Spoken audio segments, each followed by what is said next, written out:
Assalamualaikum warahmatullahi wabarakatuh. Perkenalkan, nama saya Heriatul Mona. Di sini saya akan menjelaskan tentang tema yang berjudul Perencanaan Pendidikan Sekolah Dasar di Nusa Tenggara Barat pada abad ke-21. Era abad ke-21 adalah era ilmu pengetahuan dan teknologi. Tanpa support ilmu pengetahuan dan teknologi, suatu masyarakat akan tertinggal dari perubahan. Oleh sebab itu, negara-negara, baik negara maju maupun negara berkembang, memberikan perhatian yang tinggi terhadap pendidikan, khususnya pendidikan sains dan pengembangan teknologi.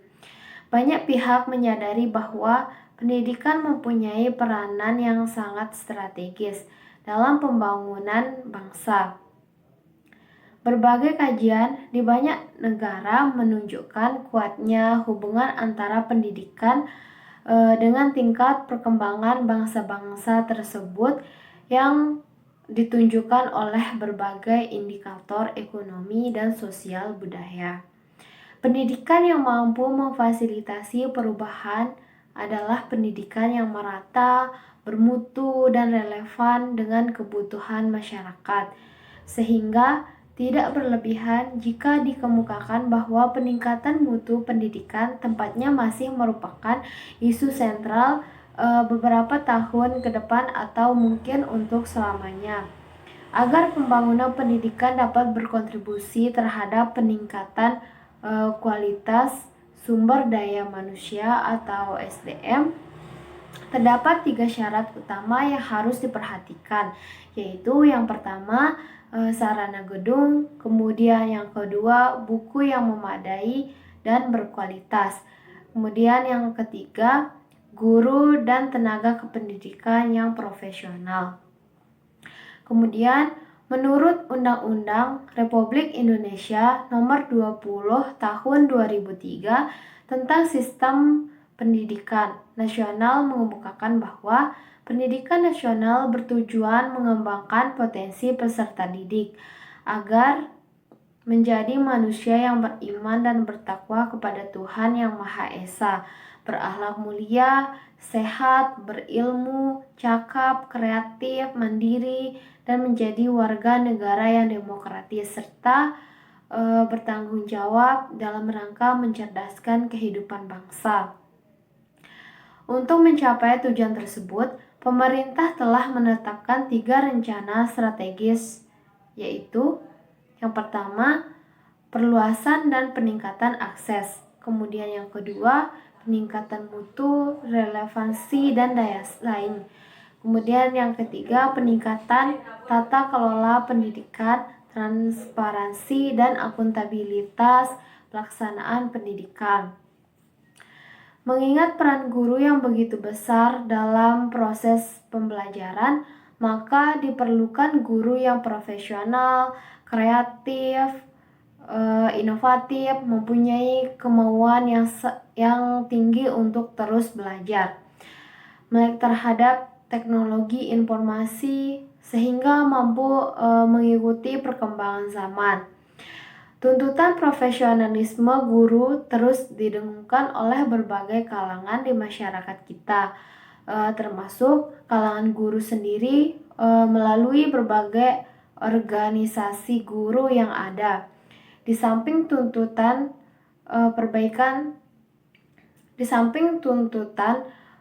perbaikan taraf hidup, mereka berharap untuk meningkatkan mutu dan kualitas pendidikan di Indonesia. Diperlukan seorang guru yang profesional dalam mendidik siswa. Dalam Undang-Undang Nomor 14 Tahun 2005, Pasal 1, guru adalah pendidik profesional dengan tugas utama mendidik, mengajar, membimbing, mengarahkan, melatih, menilai, dan mengevaluasi peserta didik pada pendidikan anak usia dini, pendidikan dasar, dan pendidikan menengah pada jalur pendidikan formal. Guru mempunyai kedudukan sebagai tenaga profesional pada jenjang pendidikan dasar, pendidikan menengah, dan pendidikan anak usia dini pada jalur formal yang diangkat sesuai dengan peraturan Undang-Undang Nomor 14 Tahun 2005 Pasal 2 Ayat 1. Pengakuan kedudukan sebagai tenaga profesional seperti yang dimaksudkan di atas dibuktikan dengan sertifikat pendidik atau Undang-Undang Nomor 14 Tahun 2005 Pasal 2 Ayat 2. Pengembangan profesionalisme keguruan menurut Sudarwan dalam Saudagar dan Ali menjelaskan tentang pengembangan profesional tenaga pendidik bahwa pengembangan profesional tenaga pendidik dimaksudkan untuk memenuhi 3 kebutuhan. Yang pertama, kebutuhan sosial untuk meningkatkan kemampuan sistem pendidikan yang efisien dan manusiawi, serta melakukan adaptasi untuk menyusun kebutuhan-kebutuhan sosial. Kedua, kebutuhan untuk menemukan cara-cara untuk membantu staf pendidikan dalam rangka mengembangkan pribadinya secara luas. Dengan demikian, tenaga pendidik dapat mengembangkan potensi sosial dan potensi akademik generasi muda dalam interaksi dalam alam lingkungannya.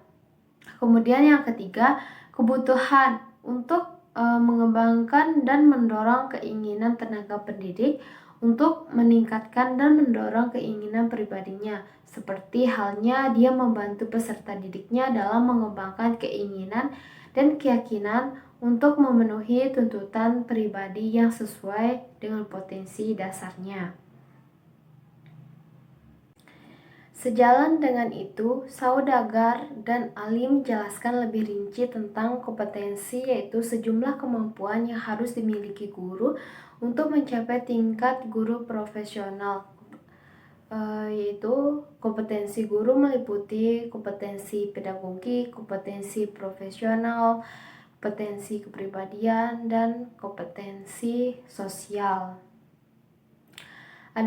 Dari semua pembahasan ini dapat disimpulkan bahwa kegiatan pemberdayaan kompetensi pedagogis guru berbasis keterampilan dasar mengajar Kabupaten Lombok Barat ini telah berjalan dengan lancar. Perlu menjadi catatan agar laporan ini bisa menjadi pegangan untuk dibaca, dikritisi, serta diikuti yang baik dan yang kurang baik. Harapan kita juga semoga pelatihan dan kegiatan pembinaan yang telah selesai ini mampu membekali para peserta dengan berbagai pengetahuan dan pengalaman dalam soal peningkatan kualitas penguasaan secara teori dan praktik terkait kompetensi pedagogis guru berbasis keterampilan dasar mengajar serta metode hypnoteaching sehingga dapat mendorong mereka untuk menjadi tenaga pengajar yang profesional dan handal. Sekian dan terima kasih. Hanya ini yang dapat saya sampaikan. Apabila ada kesalahan kata dan lain sebagainya, saya mohon maaf. Assalamualaikum warahmatullahi wabarakatuh.